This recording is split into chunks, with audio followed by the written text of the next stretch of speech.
que están atravesando este momento tan complicado para no solo los trabajadores, sino también para su familia. Así que mi abrazo cariñoso para ellos. Una mención especial y un agradecimiento para Gustavo Meneghelo y para Gaby, que muy amablemente ayer me han tratado en el programa de ellos, el Sótano 1360, con un cariño, una calidez, un programa donde hubo algún debate con el resto de los invitados, pero con un respeto. Gustavo, te felicito, un programa hermoso, Gaby también, mi agradecimiento para ellos. Me gustaría conocer el programa. Y ya nos ¿Por dónde invitarán. sale? Porque no lo hemos visto. Sí, por último, si me dejan terminar. ¡Apá! Sí, yo no hablé cuando ustedes hablaron, así que me corresponde a mí. Hoy estoy en un día, atravesando un día muy compungido, muy triste, y a lo mejor por eso estoy un poco intolerable, discúlpenme compañeros. No, pero nos habías dicho antes de salir al aire. Para mí la muerte de un ídolo popular como el Indio Solari, dije que no me iba a quebrar, voy a tratar de no quebrarme, pero es como que hubiese fallecido alguien muy cercano. Y la verdad que yo ni lo conocí personalmente, ni tuve la suerte de ir a ninguno de sus recitales en forma presencial, pero ídolos populares de la calaña del Indio Solari, me parece que están a la altura del Papa Francisco y de Diego Maradona. Por eso decir que un abrazo muy cariñoso para toda su familia. Indio querido, dejaste de ser mito y pasaste a ser leyenda, para mí sos eterno.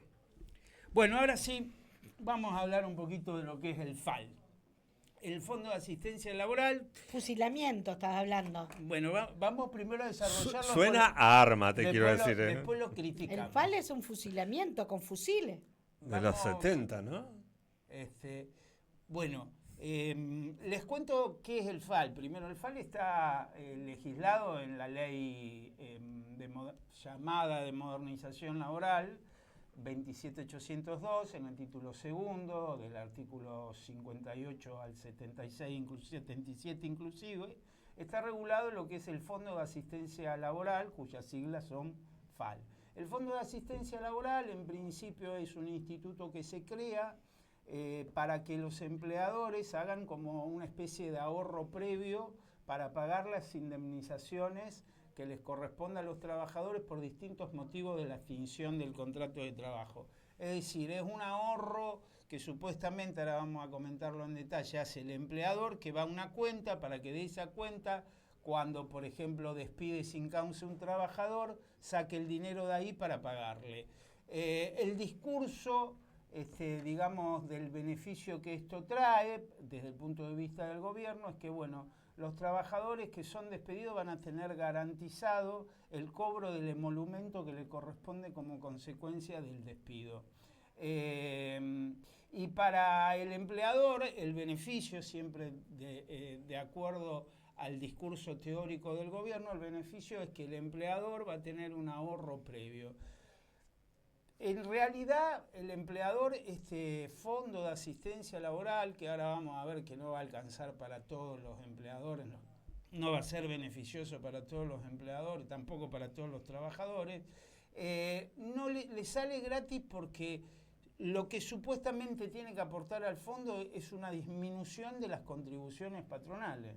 Es decir, en vez de poner plata de su bolsillo, si bien pone plata de su bolsillo, es plata que ya la estaba poniendo al sistema integrado de previsional argentino, es decir, al SIPA. Es decir, le sacan la plata que administra el Estado para pagar jubilaciones, fondos de desempleo, asignaciones familiares, y la destinan a una cuenta especial para que se paguen los incumplimientos contractuales del empleador.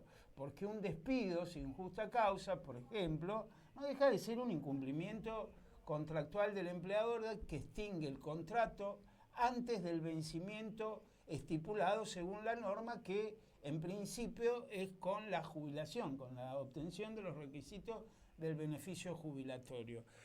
Salió el decreto que regula este Fondo de Asistencia Laboral, el 408 del 26, que es del 29 de mayo, por lo menos tiene fecha 29 de mayo, creo que están publicados el mismo día, y vamos a ver algunas cuestiones que tienen que ver hasta quizás no con el derecho laboral, sino con las finanzas públicas.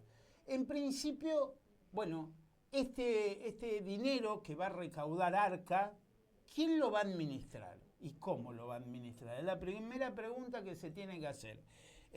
Se habla de entidades habilitadas. Entidades habilitadas que pueden ser fondos de inversión financiera o fideicomisos financieros creados al efecto, ad hoc. Es decir, van a ser entidades que de alguna manera estén en la Bolsa de Comercio. La autoridad de control que va a poner los requisitos que todavía no están a través de una resolución es la Comisión Nacional de Valores. La Comisión Nacional de Valores es un ente dependiente de la Secretaría de Finanzas, que a su vez es dependiente del Ministerio de Economía. Estas entidades habilitadas van a constituir lo que se llaman vehículos de inversión colectiva, que no son otra cosa que portafolios que tienen que ver con compra de acciones, con compra de títulos del Estado, con compra de bienes raíces, que van a tener por finalidad, trabajar ese dinero que tienen a los fines de, generar ganancia en los mismos. ¿Qué es lo que sucede con esto? Bueno, evidentemente van a ser entidades habilitadas,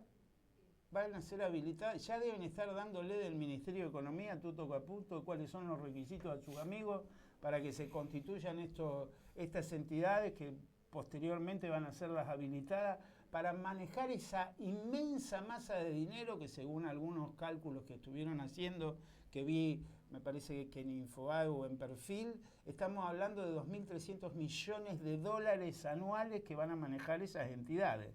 Toda esa plata la van a tener en función de hacer negocios financieros para, de alguna manera que el empleador tenga fondo el día de mañana para pagarle a sus trabajadores. ¿Qué tiene esto? Esto tiene una cosa, hay un secreto que está dentro de lo que es los considerandos del decreto 408, que dicen que ese vehículo de inversión colectiva tienen que ser títulos o bonos emitidos en la Argentina y que se negocien en la Argentina. ¿Eso qué significa? Por ejemplo, una acción de YPF que cotiza en la Bolsa de Nueva York no va a poder pertenecer a ese portafolio de vehículo de inversión. Ergo, ¿qué es lo que yo presumo como primera crítica de esto? Que está dirigido a que las entidades habilitadas, que vuelvo a repetir, van a ser amigas del Ministerio de Economía, compren títulos de deuda del Estado argentino. Y con esos títulos de deuda que compran a través de dinero que vienen del CIPA en perjuicio de los jubilados, de los trabajadores que se desocupan y todo lo demás, lo pongan a funcionar la bicicleta financiera. ¿Para qué? Para rolear qué conveniente. ¿Vos sabés qué? Yo no te quería interrumpir. Sí. Pero yo te iba a decir, esto no será para el jueguito de la bicicleta financiera. Bueno, se verá. Igualmente esto tiene mucho olor y mucha apariencia a lo que fue las administradoras del Fondo de Pensiones y Jubilaciones en la década del 90. Igualmente, algunas aclaraciones que me parecen muy importantes. Hay 4 organismos de control de esta ley, lo que hace a una burocracia espantosa. Eso de que quieren terminar con el Estado es la parte liberal de la finanza, porque en esto que compete a los trabajadores en relación de dependencia es terrible. Van a tener controles de la Secretaría de Trabajo de la Nación, dependiente del Ministerio de Capital Humano. Van a tener controles del Ministerio de Economía, de la Secretaría de Finanzas y de la Comisión Nacional de Valores. Todos controles de distintas envergaduras y dependiendo de quién son los actores. La llegada de este fondo de asistencia laboral no cubre todas las indemnizaciones seguramente o todos los emolumentos que surjan de la extinción del vínculo. Primero, es para los trabajadores registrados, es decir, que los trabajadores registrados, no registrados en negro, no van a tener la posibilidad de que su empleador pida esta asistencia del fondo. Por otro lado, no desobliga al empleador en cuanto a su obligación de pago de los emolumentos que surjan como consecuencia de la extinción. Esto es bueno si se quiere, pero como crítica en materia de contrato de trabajo, lo que hay que decir es que este fondo de asistencia laboral lo que hace perder es totalmente la finalidad disuasiva que tiene la indemnización por antigüedad, que está protegida en el artículo 14 bis de la Constitución Nacional. ¿Por qué? La indemnización, y voy a seguir al doctor Ackerman en esto, la indemnización por antigüedad tiene como finalidad, entre otras, además de reparar el daño que provoca el empleador, que esto también queda fuera de lugar, el doctor Mario Ackerman dice, bueno, la finalidad es que al empleador le salga bastante plata despedir a un trabajador. ¿Para qué? Para que el trabajador, estando vigente el contrato de trabajo, pueda hacer valer sus derechos. Es decir, supónganse un trabajador que le otorgan las vacaciones con menos días de antigüedad, menos días de lo que corresponden por su antigüedad. Entonces hoy un trabajador de 20 años que le corresponden 35 días de antigüedad, que un empleador le quiere otorgar menos días, y el trabajador, ¿qué va a hacer? Se va a poner formalmente a esto, y si el empleador no le gusta, lo puede despedir sin causa, pero tiene que pagar 23 remuneraciones. Es decir, un monto de indemnización bastante elevado. Con esta reforma de la ley laboral, el empleador va a tener un fondo de asistencia laboral que, si al trabajador algo no le gusta, le va a pedir a la entidad que se lo administra que le pague, y se terminó. Es decir, que la finalidad disuasiva de la indemnización va a desaparecer. Además va a desaparecer la finalidad reparatoria, porque cualquiera que incumple un contrato hoy en el ámbito del derecho común, es decir, si yo soy inquilino, locatario, y no pago el alquiler, el locador, el propietario, me hace un juicio para cobrármelo. ¿Por qué? Y porque le estoy ocasionando un daño, le estoy incumpliendo el contrato. Bueno, ante el incumplimiento contractual, el empleador le sale gratis ahora. Porque esa plata que va depositada en el fondo de asistencia, que va a administrar una entidad financiera habilitada, surge de las contribuciones patronales que ya está pagando el empleador. Nosotros esta semana, el día miércoles, con el equipo de investigación, publicamos, ¿puedo decir en dónde la publicamos? Sí, por supuesto. En la revista Juris Electrónica, una investigación que hicimos con el equipo, que se trata de los fondos de asistencia laborales en el derecho comparado. Comparamos el fondo argentino con 3 fondos de asistencia vigentes en otros países del mundo. El fondo de asistencia por prestación de servicio de Brasil y la mochila austríaca vigente en Austria. En esos dos sistemas, primero y principal, que los fondos que van para solventar no solamente los despidos, son de propiedad del trabajador, no como ahora que son propiedad, acá en la Argentina son propiedad del empleador. Además, por ejemplo, en Brasil lo administra el Estado, a través de la Caja Federal del Estado. Y en Austria, si bien lo administra un fondo privado, ese dinero es del trabajador, que incluso cuando renuncia se lo lleva. O incluso lo puede seguir dejando capitalizándose para que cuando se jubile el fondo se lo dé. Es decir, es totalmente distinta la operatoria. En Brasil, por ejemplo, además de que el fondo es del trabajador, si el empleador despide sin causa, además del dinero del fondo, el empleador, en concepto de resarcimiento por incumplimiento, tiene que pagar un 40% del valor depositado en el fondo. ¿Eso para qué? Para respetar la finalidad disuasiva y reparadora de la indemnización.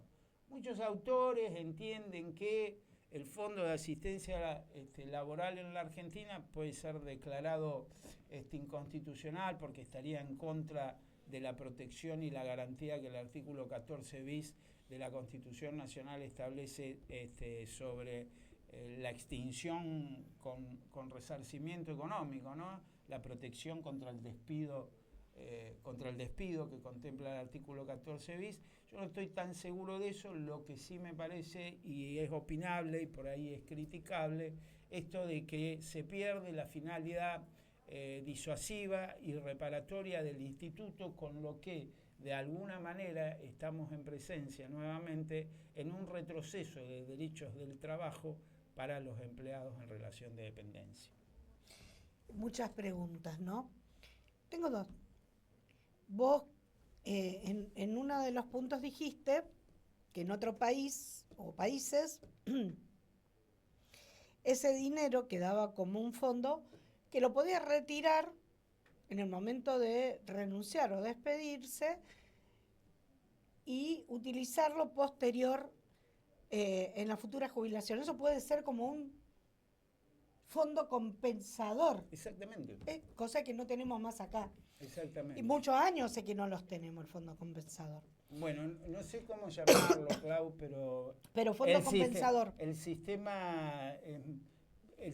Los sistemas tanto de Austria como el de Brasil contempla y amalgaman esto que nosotros decimos en el derecho laboral, que si bien hay una flexibilización en cuanto al pago de lo que corresponde cuando se extingue el vínculo, hay una protección social al trabajador en ese supuesto. Hay como una combinación, se flexibiliza. Por ejemplo, además, que me olvidé decir, tema importantísimo, en Brasil el empleador aporta el 8% anual del monto de la remuneración del trabajador. Y en Austria aporta aproximadamente un 1,5 del monto de la remuneración del trabajador. Pero repito, en los dos sistemas es una cuenta individual que es del trabajador. En el sistema argentino es del empleador. Todos me dicen, no, ¿por qué del empleador si la administra una entidad financiera? Porque en el caso de que haya quiebra, liquidación o cesación de la actividad productiva empresarial y queda remanente, esto está aclarado, que si queda remanente se lo lleva el empleador. Es decir, que es de propiedad del empleador. En el único caso que ese fondo se transfiere es en el caso de que hay transferencia de empresa o de establecimiento, conforme lo contempla el 225 de la Ley de Contrato de Trabajo, que es cuando una persona llamada adquirente le compra lo que se llama comercialmente el fondo de comercio a otra.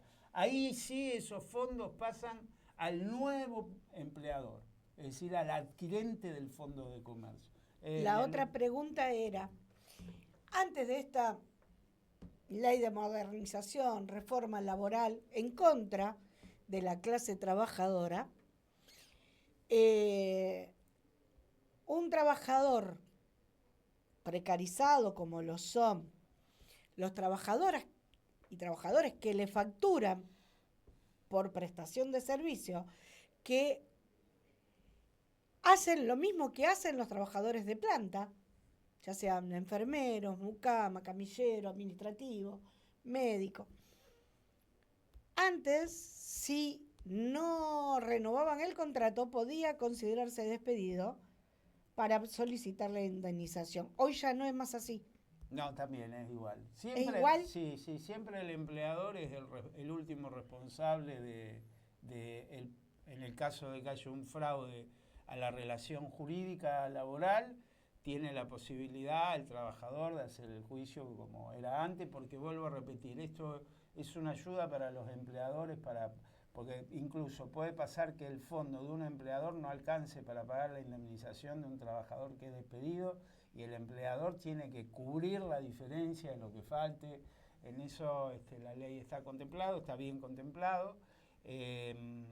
Lo que sí, este fondo no va a ser aplicable ni para los trabajadores no registrados, como es el caso de los trabajadores que están en fraude a la ley de la relación laboral, ni tampoco en el supuesto de que haya una registración laboral defectuosa en cuanto al monto de la remuneración o la fecha de ingreso. El fondo de asistencia se hace cargo nada más que por lo que está efectivamente registrado. El saldo posterior, si hay un juicio posterior, bueno, se tiene que hacer cargo el empleador. Con lo que esto, en la realidad que vivimos en la Argentina, podemos decir que no va a ser una solución, por lo menos a uno de los problemas que plantean desde el discurso oficial. Y no rápida. ¿Me dejas terminar? Que plantea el discurso oficial, que es que se van a terminar con la industria del juicio. Va a seguir habiendo litigiosidad en este tema, así que me quiero preguntar. Eso, que van a ser años para que pueda cobrar Bueno, el litigio. Yo, como siempre digo, hay algunas cosas que a mí me parece que más allá de que no... incluso mis colegas las critican, a lo mejor esto en parte puede ser bueno, si realmente funciona como tiene que funcionar, porque por ejemplo yo si soy abogado de un empleador le voy a decir, mirá, si lo tenés registrado va a tener fondo de asistencia y a lo mejor va a mejorar la cantidad de gente que está registrada en un empleo. No lo sé.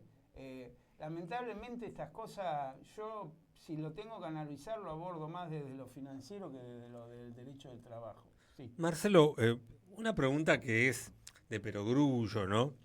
Yo te estaba escuchando con mucha atención, pero yo siempre pienso lo mismo y lo digo en voz alta además, ¿no? El obrero, el trabajador de a pie, que a lo mejor se tiene que tomar 2 colectivos de ida, 2 colectivos de vuelta, se levanta, o si estuviese en provincia de Buenos Aires, ¿no? Un tren más un colectivo, más y se levanta a 5:30 de la mañana, hace una jornada laboral extensa, vuelve con toda la suerte del mundo, logra cenar con la familia, a dormir y otra vez a repetir.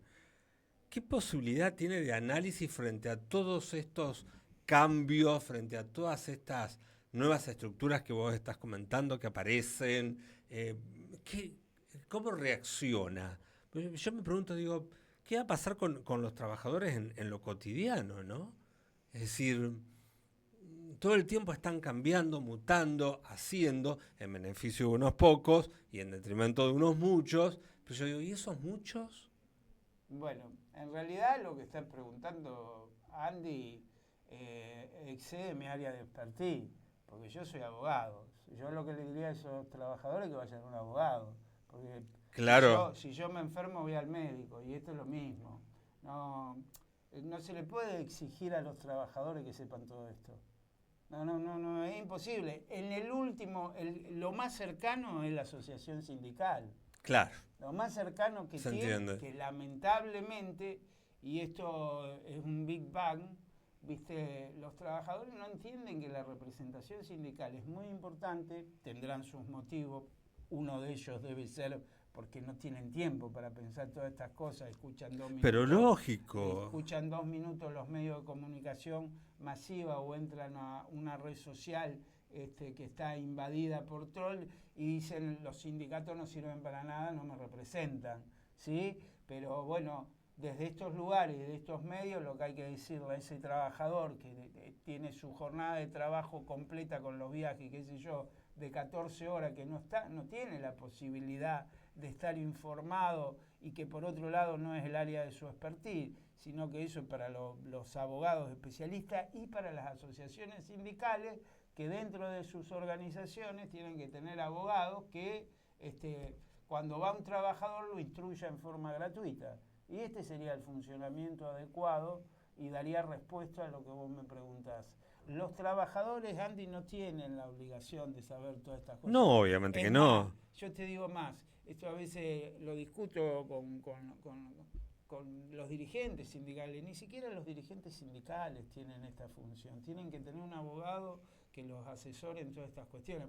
Por supuesto que el dirigente sindical va a saber un poquito más que el trabajador de base ese que está 14 horas, y es importante que lo sepa, por su experiencia incluso, pero siempre atrás tiene que haber un buen abogado que defienda los intereses, en este caso, de los trabajadores. De los trabajadores. Bueno, esperemos que así sea.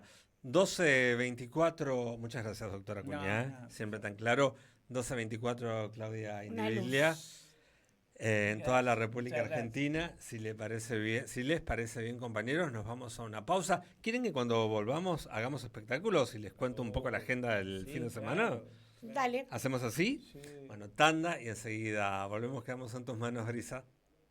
Comienzo de espacio publicitario. Runa, Centro Integral de Kinesiología y Estética. Urquiza 2034 Rosario.